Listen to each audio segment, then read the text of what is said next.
question, kind of going on along with the picture that we saw over there of the balance beam. Students, how do you handle stress and your frustrations, and how do you balance that so you're a healthy person? So how do you handle stress? And then as a parent, how do you support your student when you know they get stressed out? All right, students first. So how do you balance that stress? I know I set a schedule for myself. Like when I go home from school, I spend a half hour doing my chores, and then I spend usually an hour doing my homework. And whether or not I get it done, I stop and go do something like read a book, go play outside, watch TV, and then after dinner I'll go back and work on the rest of my homework, because a lot of times after working for so long you get unfocused and disoriented and you just want to quit. And then a lot of times if you go take a break and then come back later, that helps, and the organized structure of a schedule oftentimes will help do that.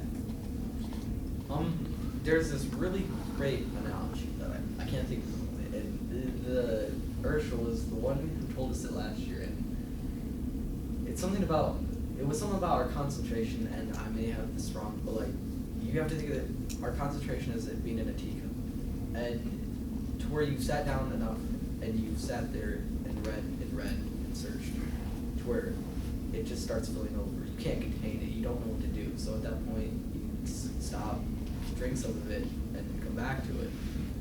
And I think Nick has a really good point there. Set up an organization, type of organizational skill for yourself, and then really just look forward to doing it, but don't overdo it. I think that you should ask your friends, like Mackenzie, she's like my best friend, and we have every class together, so normally our stress is basically the same, unless it's happening within our group, but normally it's with the content. And normally we have to talk it out and we figure it out together, so I think that talking to someone about it might help.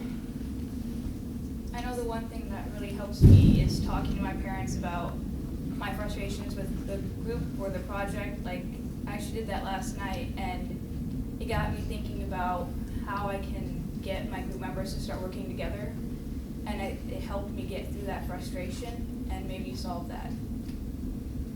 I know the one thing that helps me a little bit is with that frustration to sit down and cool down for a little bit and not think about, do something else. Like Nick said, go outside, go do something with friends or family, and then come back to that problem and point out the problems that are going wrong and the points. And you obviously have to point out the things that are doing right.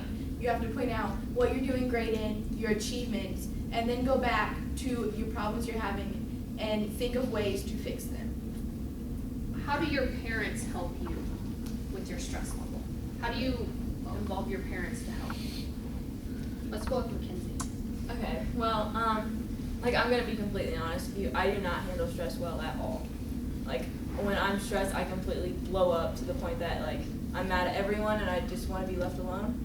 And when my mom, she'll come upstairs and I'll be on my laptop doing my homework and stuff, and she'll see that I'm stressed and she'll push my laptop down and she'll make me tell her what's going on. And she will not leave the room until the problem is resolved or a way to fix it.